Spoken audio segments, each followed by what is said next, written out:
So hello, everyone. My name is Jessica Collins. I'm the Executive Director of the Public Health Institute of Western Mass, and we are very grateful to have Ilana Steinhauer, Executive Director of Volunteers in Medicine Berkshires, and Liz Sweet, Executive Director of MIRA, Massachusetts Immigrant Refugee Advocacy Coalition, with us today to talk about this very pertinent and timely conversation about knowing your rights, information for immigrant community members and programs who serve them. So thank you for coming. I just am going to do a very brief housekeeping for all of us, and then I'm going to turn it over to Liz. But basically, we will have two presentations. We will have time for question and answer. You are welcome to put questions also in the Q&A Zoom system, and we will answer them as we go, as we can, but also we'll have time at the end for Liz and Ilana to answer any questions as well. This is being recorded. We will send the recording and the slides out to everyone after the webinar is over. So, and then we do ask in the last 2 minutes of our time together that you fill out a quick survey so we know how we did and how we can do better on our future webinars. So without further ado, if you have technical difficulties, you can directly chat on the PHI team folks here. And if you need closed captions, you can show captions to click the show captions button to enable automatically generated closed captioning. So I am now going to turn this over to Liz Sweet. And again, grateful for you, Liz. You can pull up your slides and take it away. Thank you. Thank you so much, Jessica. Really appreciate the invitation to be here, and wonderful to connect with all of you on this topic, which feels so incredibly important as we look at what is to come in the weeks ahead. So I'm going to go ahead and share my screen, and I do have some slides. So what I'm going to basically be doing today is going through a little bit of a know your rights type presentation. I realize that most of you on the call are not immigrants yourselves from what I was seeing in the chat, that more of you are service providers to immigrants. And these slides are set up sort of talking about your rights, like speaking to immigrants. So I hope you all can bear with that. I'll obviously adjust a little bit, but think that it's so important for all of us interacting with immigrants right now to understand what is possible, what rights immigrants have in all sort of aspects of life, particularly in public spaces right now. So I am the executive director of the MIRA Coalition. If you are not familiar with MIRA, we are a 140 plus membership coalition that has a vision of a commonwealth where absolutely everyone can thrive, no matter where they came from, how they got here, and that all can fully participate in our community's social, economic, and civic life. MIRA does a lot of advocacy and organizing. We help with citizenship applications, and we do a lot of civic engagement work, among many other things with our member organizations. If you want more information, you're welcome to check us out. We have a great webpage and lots of fantastic social media that I can take no credit for. But I'm really here today to give you all this overview of, we've heard so much in the news about the idea of mass deportations, of people being kicked out of the country. But what does this actually look like? What is actually possible under the law, et cetera? And so I'm going to start by talking through immigration enforcement and how it works in this country, then turning a little bit more to people's rights and how immigrants can be as prepared as possible. So first of all, anytime we're talking about the immigration system, there's a few different entities that are involved. So we have one overarching federal entity, the Department of Homeland Security, which has the responsibility around federal immigration. And under them, there are three different key sections: Immigration and Customs Enforcement, or ICE. And ICE is probably the most relevant to what we're going to be talking about here today. ICE really is responsible for the interior enforcement of our immigration laws. They do the detention and deportation side. In actual immigration court proceedings, they represent the Department of Homeland Security. So they really are doing the enforcement side of immigration. However, also doing the enforcement side is CBP, Customs and Border Protection. They're responsible at the border, and we have a lot within our federal immigration laws that clarifies a slightly different set of rules for if you're within 100 miles of the border. And so they're responsible for that whole area, and can act within that area, as well as all ports of entry and checkpoints. So if someone flies directly into Lincoln, Nebraska, I'm trying to think of a place that's clearly not near any checkpoints or borders, from another country, then that's their port of entry, right? And so CBP could still be acting there. And then finally, what is meant to be sort of the friendlier, more accessible side of DHS, which is Citizenship and Immigration Services. And that's where if you're typically applying for a positive benefit, then you would apply directly to CIS.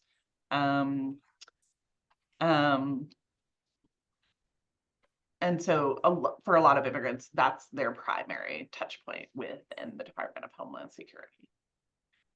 Okay. And I'm so sorry, my computer froze up for just a second. So how do people actually come into contact with immigration enforcement? There are a number of different ways. Right now, one of the more common ways that people come into contact with immigration enforcement is because they have some type of contact with our criminal system in this country. Right now, there's really deep sort of collaboration between our criminal system and the immigration system. And so many individuals who are arrested or convicted of a crime will be looked at for whether they have an immigration status here, and sometimes then are turned over to some type of next step in terms of immigration adjudication. I see that there is a comment in the chat about ICE not being police, and that is absolutely true. ICE are federal immigration agents, which is completely separate from local and state police. However, there is real collaboration in many ways between the two. Also, a lot of folks, of course, come into contact with immigration enforcement because they go to apply for something positive, right? They apply for their green card, they apply for temporary protected status, or some other status that they may be able to have, and then that triggers some type of consequence. Also, if a green card holder leaves the country and then comes back into the country, they're going to be relooked at, arriving back into the country. And then there is, especially right now, the potential that we may see more raids or some type of targeted enforcement where ICE is actually going to say, we're going to go arrest this set of folks or these kinds of individuals, or target this workplace, for example. So those are the main avenues that lead individuals to coming into contact with immigration enforcement. Moving on. Why can someone be deported? So there are a number of different situations that could put someone at risk to be deported out of this country. And that can be regardless sometimes of how long they've lived here, of certain kinds of family ties, of working, etc. So the first and sort of the most straightforward, is of course that the person just lacks lawful immigration status. We all know that there are, around 12 million individuals in this country who are here, unfortunately, without authorization. And so those folks are truly at risk that they could be deported at any time, and that there are fairly limited defenses to that. However, there's also, even folks who have some type of lawful status, there are a number of different ways where it's possible, anything short of a citizenship, there's still risk of deportation. And sometimes people don't realize that they've had their green card for 20 years, they think that they're, safe here, and yet certain types of criminal convictions, certain types of violations, certain types of security related grounds can actually put them at risk to be removed from this country. Some of this gets very technical, but just want to, again, give a little bit of an overview of this. So there are listed here a lot of different types of drug convictions can lead someone to be at risk for being deported, domestic violence, fraud, thefts. It can even include quite minor crimes that can put someone at risk for being removed.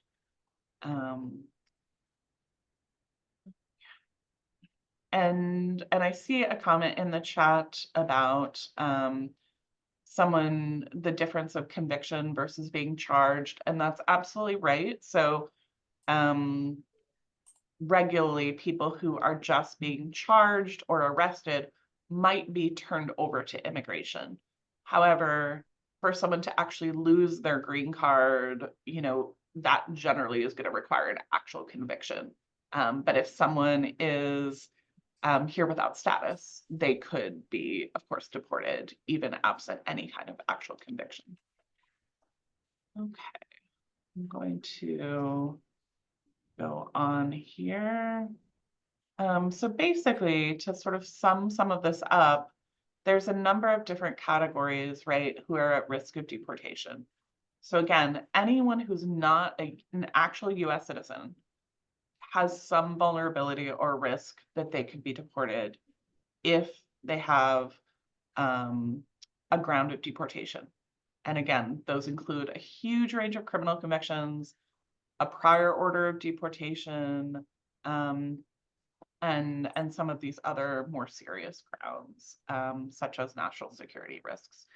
But this means, obviously folks who are unauthorized or also undocumented immigrants are very much at risk. But even some of these other categories, people with asylum or refugee status, lawful permanent residents, non-immigrants, some of those folks could potentially face deportation. Okay. So what are people's rights then in terms of their actual interactions with immigration enforcement? So we always start by just acknowledging that every single person in this country has certain basic rights under our Constitution, and that is regardless of their immigration status. It's really important that we all know these rights because it helps us be able to actually assert them and better ensure that folks are protected and that all these rights are followed. One of the best pieces of advice that I can give is that if you are an immigrant or if you are working with immigrant communities, that these red cards are a terrific resource. These are created by an organization in California, a legal organization out there, and they have them available in many languages. And it's really to acknowledge the fact that for most of us, interacting with law enforcement is very stressful and difficult, right? And even if you know that you have certain rights, it can be difficult. It can be hard to stay silent when you have a police officer in your face asking you questions. It can be hard to say, I'm not going to answer you and I'm going to call an attorney, etc., even if you have the right to do that. And so these cards are great because it's a way to just pull it out, hand that card to an immigration agent, to a police officer, and not feel like you're sort of asserting yourself in a vacuum. So we've put the link here for where you can order these cards from, and I'm sure that we can share them out at the end as well, because they're really one of the best resources out there. There are some other cards too, but this is a really reliable one. So we're going to go through a couple of different scenarios. So one, of course, is if immigration actually comes to someone's home. So in that situation, you're still in your private space, right? And so what we advise is not to immediately open the door to immigration. Legally, you do not need to do so unless the officer actually provides a warrant signed by a judge. So you can ask the officer to identify themselves, ask if they have a warrant, and potentially slide one of those know your rights cards or something like that under the door to them, because you have the right to remain silent. Immigrants have the right to ask for an attorney, and can simply say, I request my right to silence and to an attorney. One of the best things to do is to try to contact an attorney, or a US citizen, friend, or family member. But again, you do not have to open the door to an immigration agent unless they have an actual signed warrant. Okay. And this is basically what it needs to look like, right? It needs to say that it's a judicial warrant. It needs to say the actual person's name that they are looking for and be signed by an actual judge. And anything short of that is not a sufficient reason to legally require anyone to open the door to an immigration officer. This is just a couple of examples of paperwork. So we have here on the left is an actual warrant. So you can see that it says warrant at the top. It's coming from a US district court. And it is signed by the judge down here. Versus on the other side, we have immigration paperwork. This is not signed by a judge, and does not say that it's a warrant. Okay. Now, a more typical situation, of course, is that a lot of us have contacts with law enforcement when we're driving, right? And so what happens if you are stopped by a police officer or someone else when you're driving? So of course, we all are delighted that here in Massachusetts, anyone is eligible to get a driver's license regardless of immigration status. And so we do know that there are folks who are driving who have different statuses.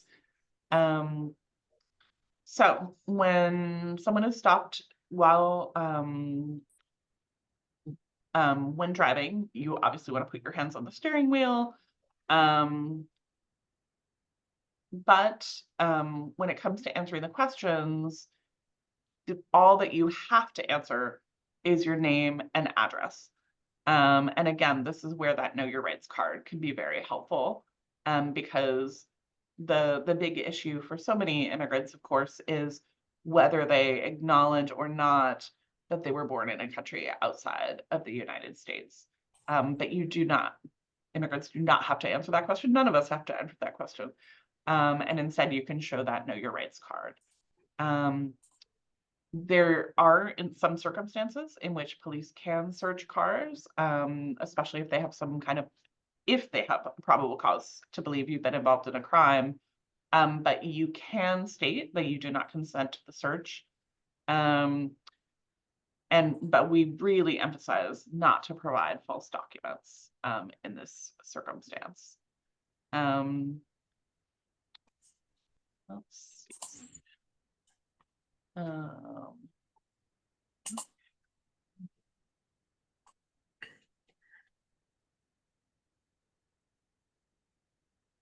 If you are stopped in a public space, your rights are a little bit less, but you still have some of the same rights. So, first of all, we always advise folks to stay calm.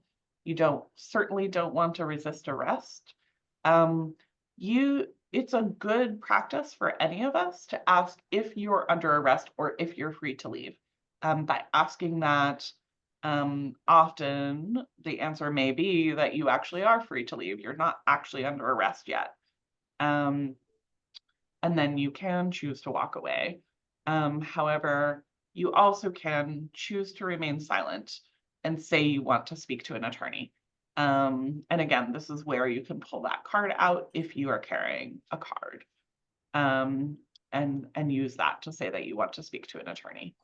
Unless you're being arrested, you definitely should not be fingerprinted. However, this is an important note. If you are someone who is not a US citizen, who has some other immigration status, generally you are required to carry a copy of those valid immigration documents if you're over the age of 18.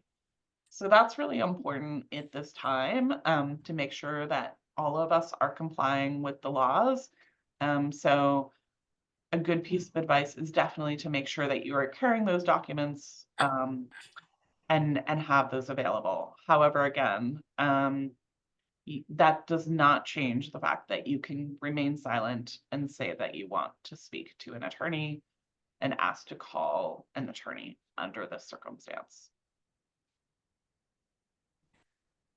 And one of the reasons, just to say again, that all of this advice about remaining silent is so important is that so many individuals, the reason that they are put into immigration proceedings is because they tell someone in law enforcement that they were born in another country. You have to speak honestly, right, in responding to law enforcement. And so the alternative really is this choice to remain silent. So a couple of key steps that we advise to help people be prepared. Obviously, just knowing these rights, and I'll talk a little bit later about how you can get more of this information to share with other individuals. But folks knowing their rights means you're a lot more likely to be able to navigate these situations in a safe way. However, it's also very important that you try to memorize some phone numbers. The reality is that if you are in one of these situations and you have the opportunity to make a phone call, if you have the phone number of an organization or an attorney that you know and trust, or at least a family member who can help you in that urgent situation, it could make a huge difference.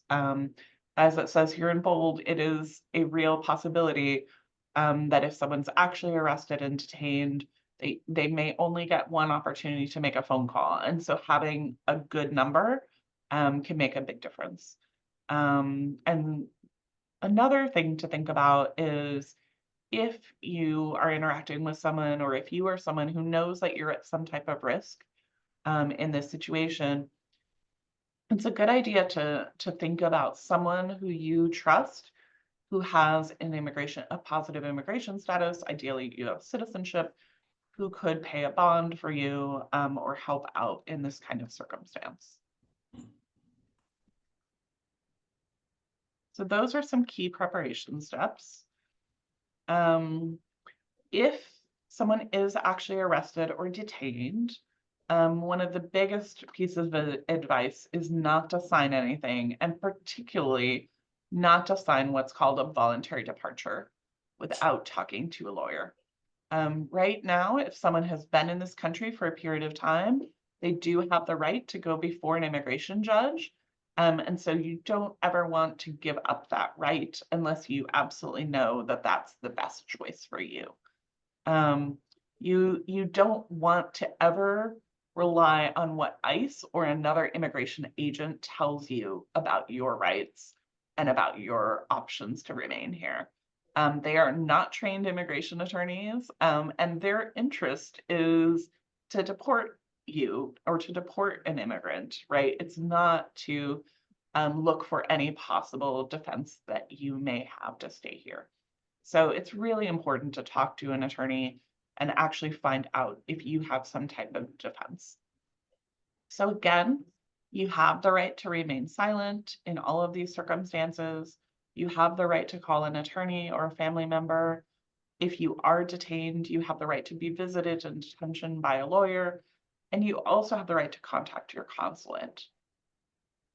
If you know of someone who's been arrested or detained, one of the best things you can do is to use this online detainee locator to actually find out where they are, which can be a great starting point for them trying to advocate for them. So we've covered a lot about sort of what happens to me as an individual if I'm in different situations and I'm approached by an immigration officer or any type of law enforcement officer asking questions about my status. The reality, though, is that so many folks who are at risk to be detained or deported have families.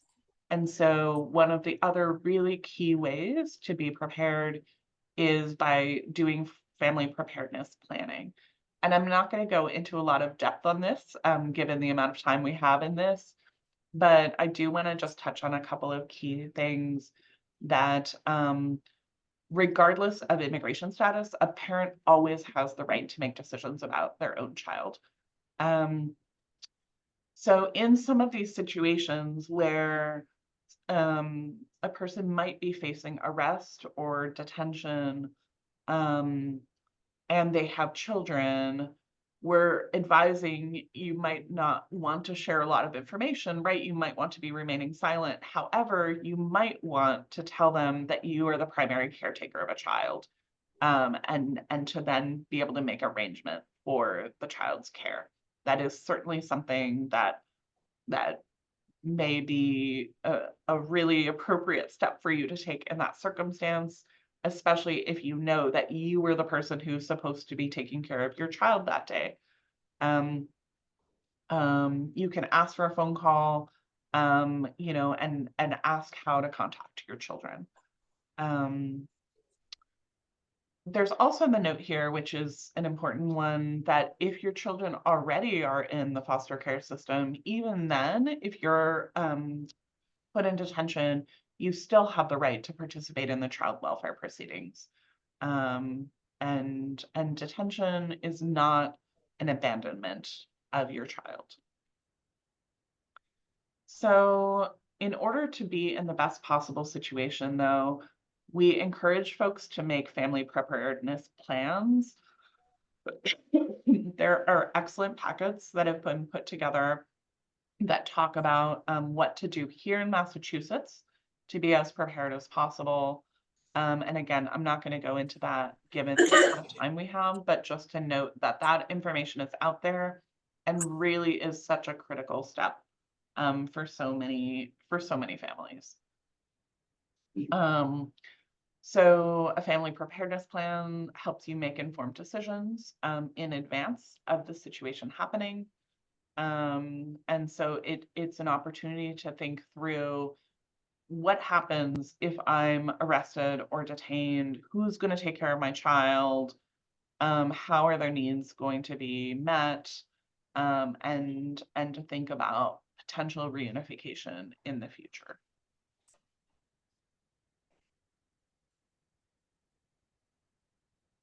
Finally, we just want to emphasize that it's really helpful and important for all immigrants to make sure that they keep all of their immigration documents, and ideally keep them together in a very organized way.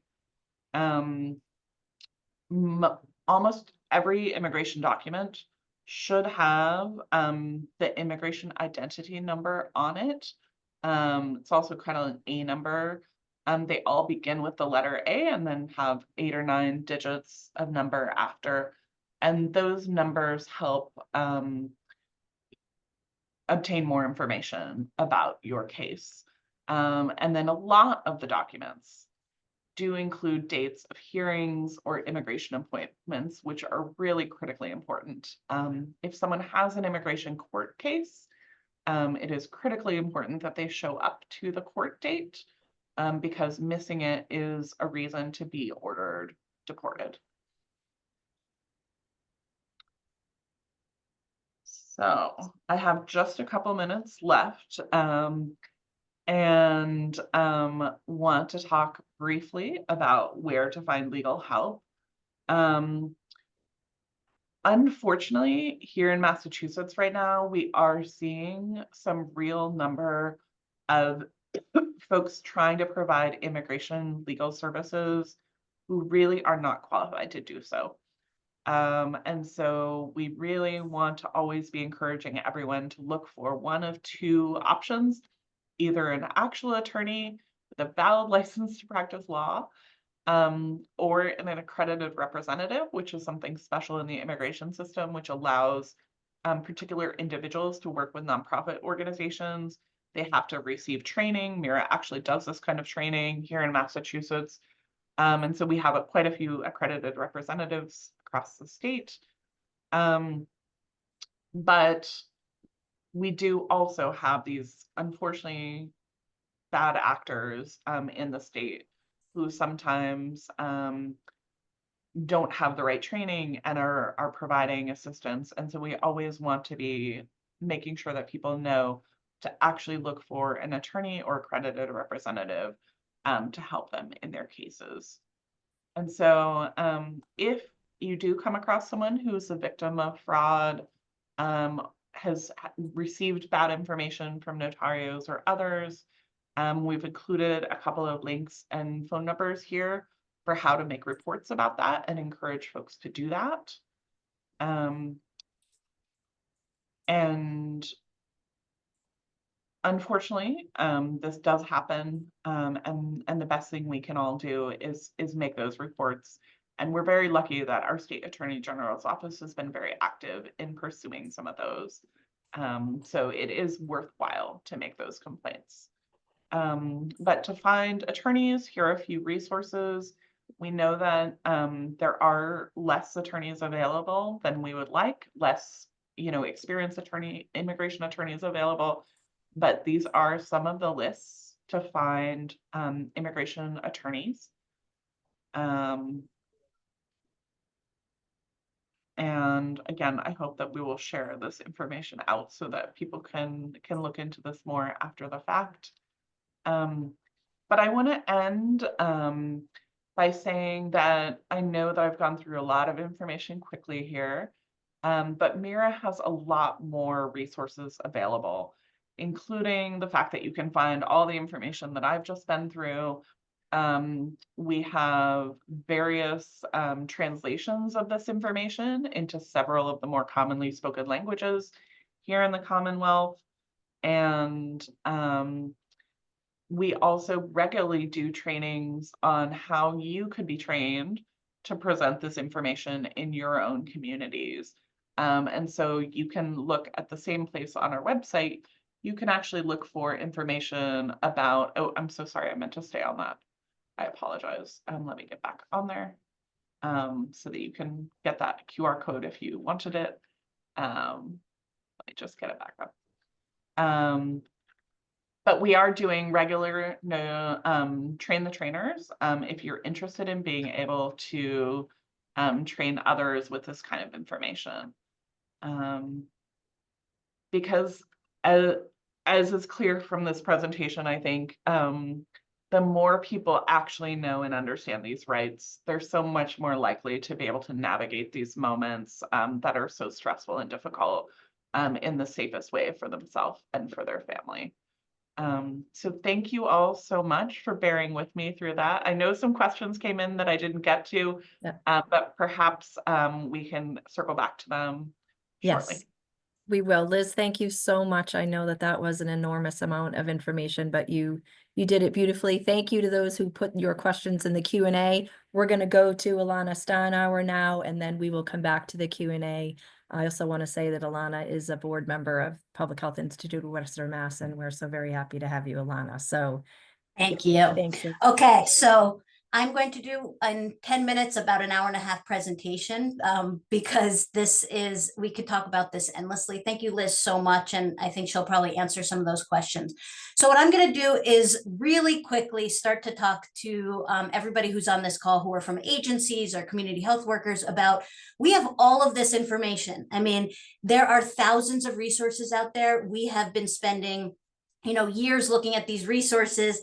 The question is, there are all of these resources, there's all of this information, and how do we actually get it to the population that needs it? How do we actually successfully make sure that our clients understand their rights, that our clients are able to do preparedness documents, that they're able to know what to do when they're in emergency, that they have all of these forms filled out? What are we doing as a community to actually prepare our immigrant community to respond to what's happening? And what can we do as agencies to collaborate to really reduce harm? And so we can't anticipate what's going to happen. We can't change what's going to happen, but we do know some things that we can do to reduce harm. So I'm from Volunteers in Medicine. We are a free healthcare organization that provides care for people who are ineligible for health insurance. I'm a nurse practitioner and an executive director, but I'm actually here today representing an organization called BASIC. And BASIC is the Berkshire Alliance in Support for the Immigrant Community. What we are, and what this is an example of, is what happens when you can actually collaborate, when you can create a coalition of agencies, of really invested faith communities to create changes within your community to work with the immigrants. So we have been actually around since 2016. We're not an official organization. That's what makes us actually work even better, I think, because we work as a coalition and we just want to get the work done. We have monthly meetings, we have subgroups. We try to understand what are the gaps within the Berkshires and how can we work together to solve this. So when we saw the election outcomes, we had already been planning prior. But what we wanted to do is we saw we can't do this alone. One agency can't do this in silos. So what can we do to understand how the approach can be collaborative? So we met as a group and we actually we had a convening where we identified basically 6 areas within Berkshire County that we thought we could cause impact. So those areas, like Liz talked about, were know your rights. Second area was institutional policies. Third, preparedness, harm reduction, and I'll go through these quickly.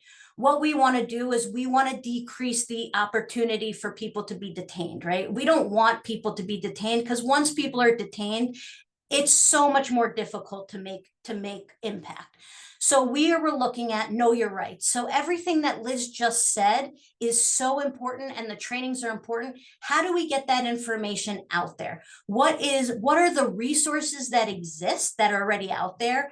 And how do we make sure that the allies have those resources and the community, the immigrant community has those? So we're looking at what resources are there and how do we make sure there's a distribution plan throughout Berkshire County? So a mix of text messages, a mix of workshops, a mix of community health workers. The second is institutional policy. So taking all the great stuff that MIRA and ACLU have put together, how do we make sure that businesses are prepared and schools are prepared? So we have a group that's working very specifically on ensuring that all of these other institutions have informational packets, have the trainings that they need.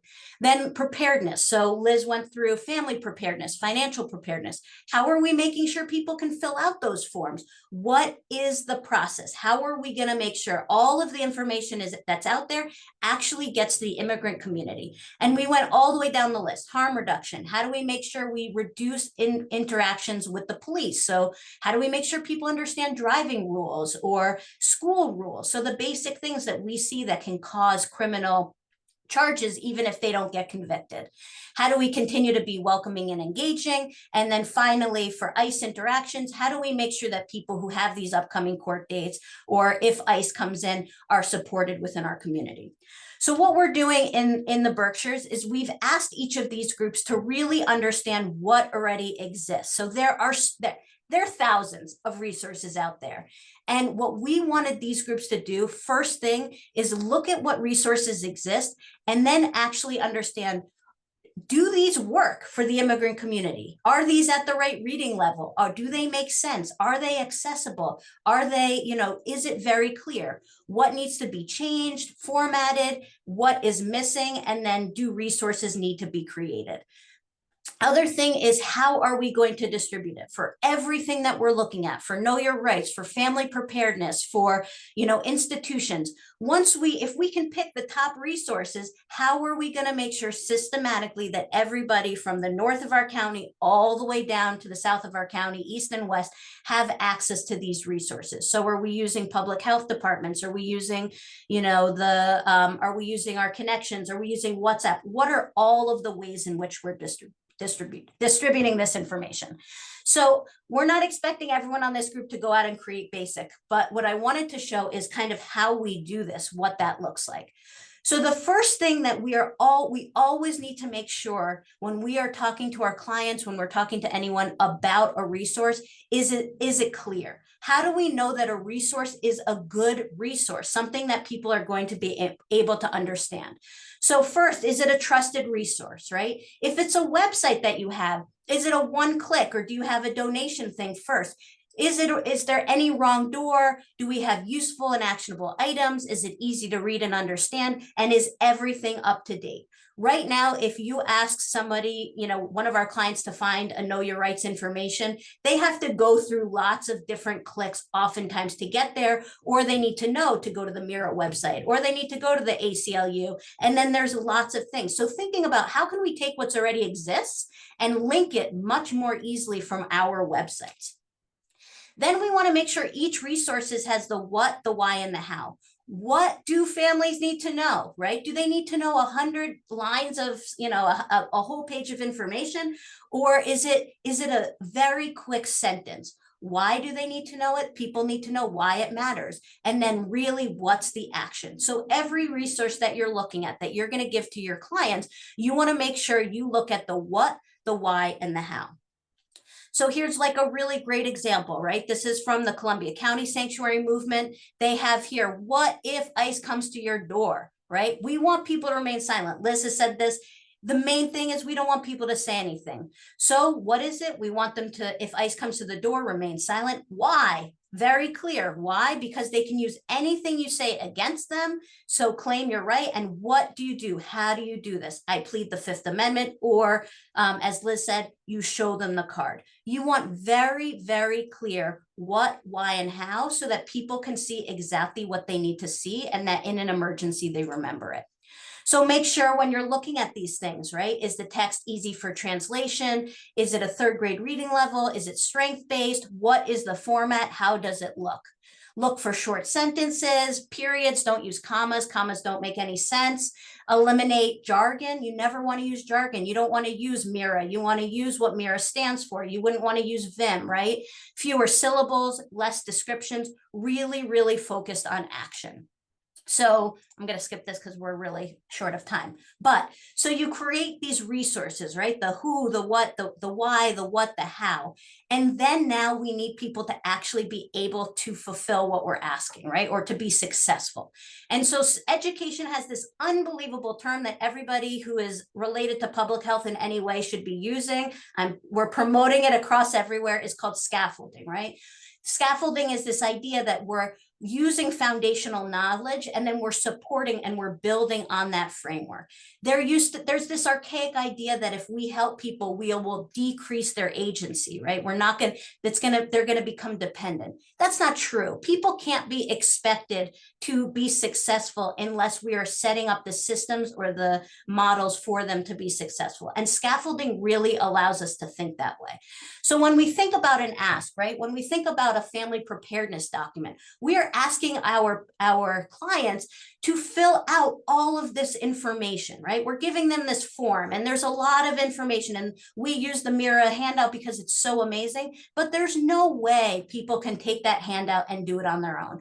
So we need to think about what we are going to do to help them navigate and scaffold these asks, especially for these topics. So the first thing is you need to think about the trusting the builder, right? In order for anybody to even get onto scaffolding, for them to literally step onto a structure that looks like this, or they need to trust who the person is. So who are the trusted people in your agency, in the community? If you were a school, who are the trusted partners? Where are people already going where we can make sure that they have the information that they need? Thinking about how do we create the trust, right? Who are the people? What are the things? What are the places that already exist? This is the most important thing that we can talk about right now, especially when we're talking about such sensitive topics, is we need to have the trust in place to be able to make sure everybody has the resources they need. So as we do that, as we create that trust, that trust, we're obviously decreasing that fight or flight, and we are going to allow people to be able to think. If we are asking someone to designate who can make decisions for their children for the next 90 days, we need those people, we need the parents to be calm, and we need to it needs to be in a place that they feel comfortable. So thinking about scaffolding, thinking about the ask, what are you as an agency doing to create trust? And what are you doing to bring the community to where you are, or to meet them where they are, to ensure that we can be successful in all of this information? So once you have the ask, right? So let's just take again the family preparedness ask, or the know your rights. What are we really asking people to do, right? We're asking them to fill out forms. So what are all of those steps involved in filling out these forms? Are the forms in the right language? What are the materials involved? What are the logistics? What is required? And if you ask yourself these reflective questions for every single thing you are doing when it relates to these topics or any other topic, you are going to be more successful, and your clients are going to be more successful. So we think about, is it doable? Are these things doable? If you look at most of the immigration packets that are out there right now, they're not doable. They are doable if you have a support system, but they are not doable. I can barely read them. I get stressed reading them. I think everybody's probably stressed just from listening to Liz talk about all of these things. The immigration documents that are out there are really not doable without scaffolding and support. That's our job. So do they have the background to understand it and act upon it? Is this culturally responsive? Do they have the right materials, transportations? So thinking about what are the asks? You can look online, and there are lots of checklists about what every family needs to have in place to be prepared for what's about to happen, or every institution or every agency. Then you need to think with each of those pieces, what needs to be put into place to make everybody successful. So currently the BCC ESOL course in the Berkshires, they're doing a multi-part series. So they have a packet, and they're gonna spend 2 hours going through the basic information. Then people are gonna go home, and they're gonna be asked to find blank amount of documents. Then they're gonna come back, and they're going to bring the documents. Then they're going to have someone who sits with them to help them start to fill it out. They're going to have lawyers present. They're going to have notaries. So what are we doing to create success? Because we can have all this information, and without the right scaffolding, people are not going to be successful, and they're going to feel super stressed.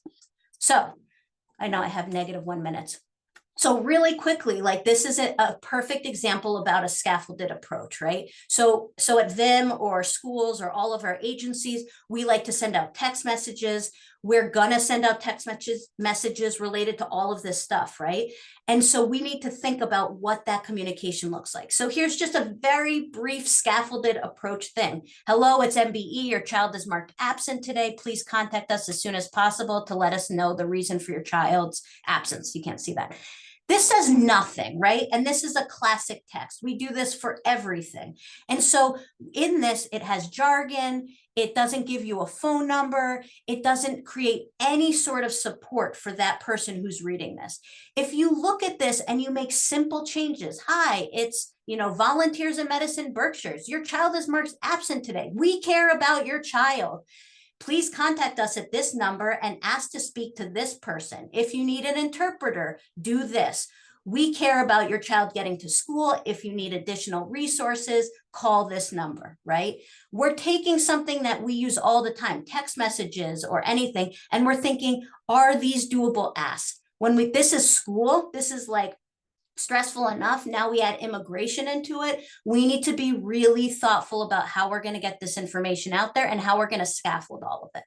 So that's really it very quickly, because I know I have like no minutes, but it's really, I can't say enough that when we take what MIRA has, when we take what the ACLU has, almost everyone I saw in here is agencies. You need to scaffold the approach. It's too overwhelming to just send out a link with a form or think that people are going to see this, know your rights and know what to do. People need everything, every part needs to be thought about. And one really great thing agencies can do is pick one thing that you guys are going to do, find another agency that's going to do a different part, work together so that you guys can make sure all of these areas are scaffolded and that your clients are able to be successful. So thank you. Thank you. Thank you so much, Ilana and Liz. That was fantastic. And again, we all understand this is a lot of information. I want to thank Liz and Ilana. They have been answering some of the questions in the Q&A system. So if you haven't looked at those answers, please do. But Liz, while we still have some time, there is a question I just want to repeat. So someone said, if folks don't speak or understand English, what should they be looking for? Is ICE under any legal obligation to provide the warrant in their language? Can you just share what you responded? Yes, absolutely. So unfortunately, ICE is not under responsibility to share any of this information in the language that folks speak, which is, I recognize and agree with you, is a huge problem.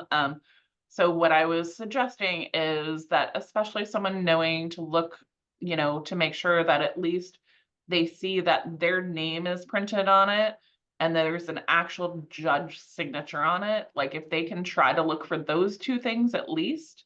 But if at all possible, if there is someone else in their home or available who can help look at it, that would be an even better situation. Okay.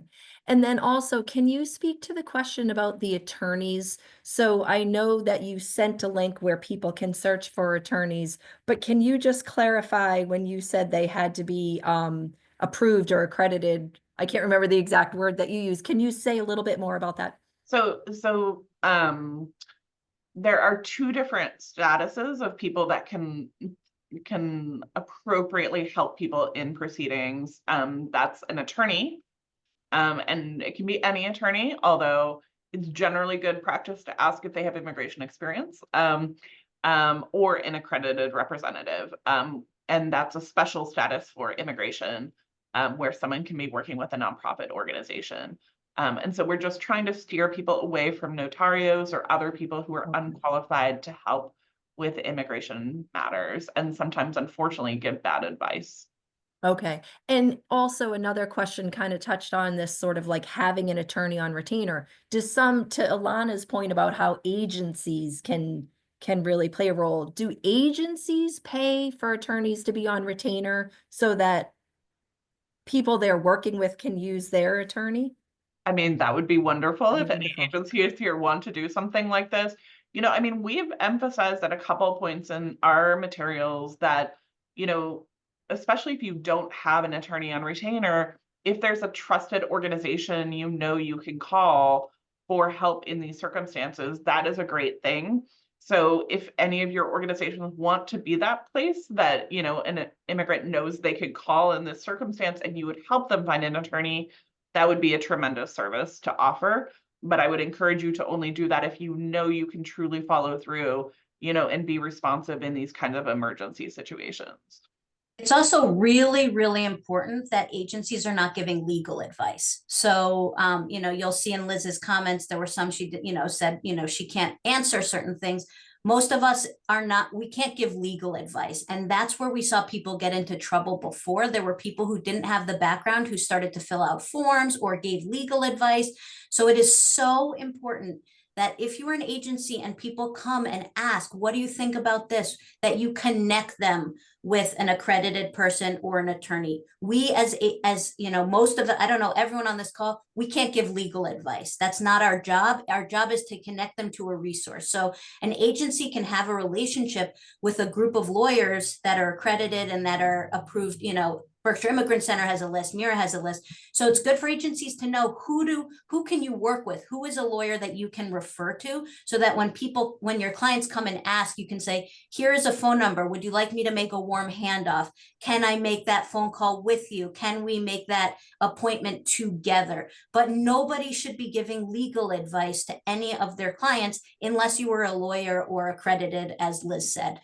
Okay. Just to add to that, we talk a lot about these sort of bad actors and notarios, and the reality is, unfortunately, sometimes those can be nonprofit organizations that are genuinely trying to help someone, but by sort of doing something they don't really understand, they can actually inadvertently cause harm. So we encourage you all to be very careful about that. Okay. And then the last, before we put up this, the link for the survey, the last question, Liz and Ilana, around children. So can you just clarify again, are the rights for youth at risk for deportation, are they the same as adults? And this one truly breaks my heart to answer. And I am a former, my first job as an immigration attorney was representing children in detention. And I am very sad to tell you that their rights are, generally speaking, the exact same as adults, which is to say that they don't have additional protections or rights. They really don't in this system. And so it's important that kids are also getting some of this same information. Okay. All right.